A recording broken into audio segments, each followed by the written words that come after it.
ശിവകുടുംബമാണ്. അതെ.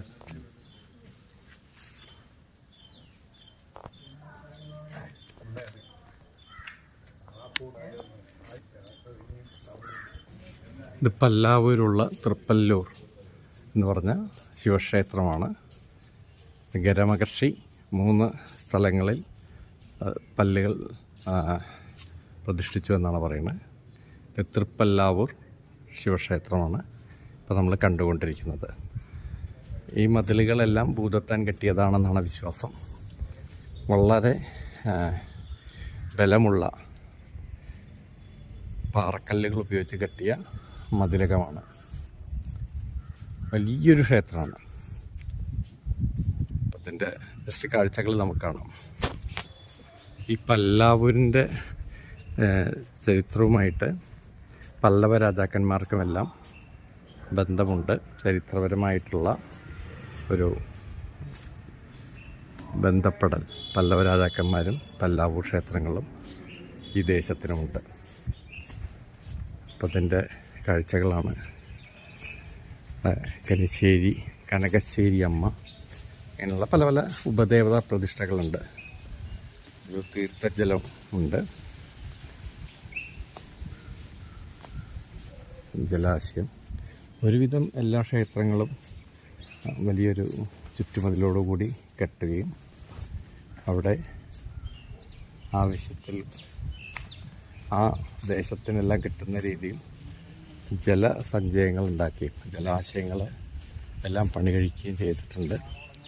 അതാണ് ഈ ക്ഷേത്രങ്ങളുടെ എല്ലാം പ്രത്യേകത. അവിടെ ഒരു ഗംഭീരമായൊരു കുളമുണ്ട്. വലിയ കുളമാണ്. പക്ഷെ അവിടേക്ക് വീഡിയോഗ്രാഫി അലൗഡല്ല. ക്ഷേത്രത്തിൻ്റെ വലിയൊരു ജലാശയമാണ്. കൂടുതൽ കാണിക്കത്തില്ല, കാരണം പലരും കുളിക്കുന്നൊക്കെ ഉണ്ട്. അവിടെ നല്ലൊരു ആൽമരം. തൃപ്പല്ലാവൂർ ശിവക്ഷേത്രം. ഇത് നേരത്തെ മുൻപത്തെ നടയിൽ നേരെ ബാക്കിലുള്ള നടയാണ്.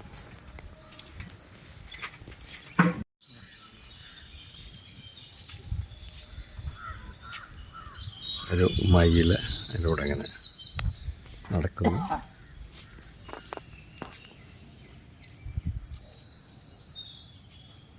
പാത്തറ ശിവൻ.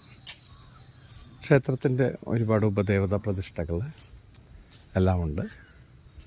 പിന്നെ അശോകമരം ഇഷ്ടം പോലെ ക്യാമ്പസിലുണ്ട്. അമ്പലത്തിൻ്റെ അകത്തുണ്ട്.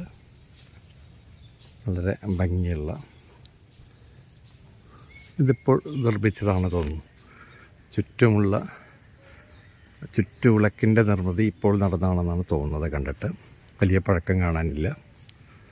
പിന്നെ ഒരു വിശാലമായ അപൂർവം കാണാൻ പറ്റുന്ന നെല്ലിമരം. ഈ പാലക്കാട് ഭാഗത്ത് പൊതുവെ നെല്ലിമരങ്ങൾ കൂടുതലാണ്. അത്യാവശ്യം പഴക്കമുള്ളൊരു നെല്ലിമരമാണെന്നാണ് തോന്നുന്നത് കണ്ടിട്ട്. നാഗപ്രതിഷ്ഠയുണ്ട്.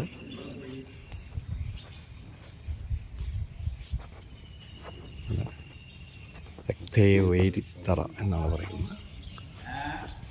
നെല്ലിമരമാണ്. ഇത്രയുമാണ് ക്ഷേത്രത്തെക്കുറിച്ച് കാണിക്കാനുള്ളത്. അകത്ത് നമ്മൾ വീഡിയോഗ്രാഫി അലൗഡല്ല. അതുകൊണ്ട് തന്നെ അതിനെക്കുറിച്ചിട്ട് കൂടുതൽ കാണിക്കുന്നില്ല. ഇതാണ് തൃപ്പല്ലൂർ ശിവക്ഷേത്രം. വിസ്തൃതമായ ക്ഷേത്ര പരിസരമാണ്. തീർച്ചയായിട്ടും ഈ ഭാഗത്ത് വരുന്നവർ വന്ന് കാണേണ്ട ക്ഷേത്രം തന്നെയാണ്. ത്തിൻ്റെ വേറൊരു പ്രത്യേകതയായിട്ട് പറയുന്നത് കൊടിമരത്തിൻ്റെ മുകളിൽ കാണുന്ന നന്ദിയാണ്. ഈ ക്ഷേത്രത്തിൻ്റെ അകത്ത് നന്ദിയുടെ പ്രത്യേകമായിട്ടുള്ള പ്രതിഷ്ഠയില്ല. ക്ഷേത്രത്തിൻ്റെ അകത്ത് വേറൊരു പ്രത്യേകതയായിട്ടുള്ളത്, ക്ഷേത്രത്തിൽ ശിവൻ്റെ കൂടെ തന്നെ ഗണപതി, അതേപോലെ മുരുകൻ, അയ്യപ്പൻ, ഈ 3 ഉപദേവതാ പ്രതിഷ്ഠകളും ക്ഷേത്രത്തിൻ്റെ മുൻവശത്തായിട്ട് തന്നെ ഉണ്ട്. അതാണ് അതിൻ്റെ പ്രത്യേകത. ആ ഭാഗം വീഡിയോയിൽ ചിത്രീകരിച്ചിട്ടില്ല.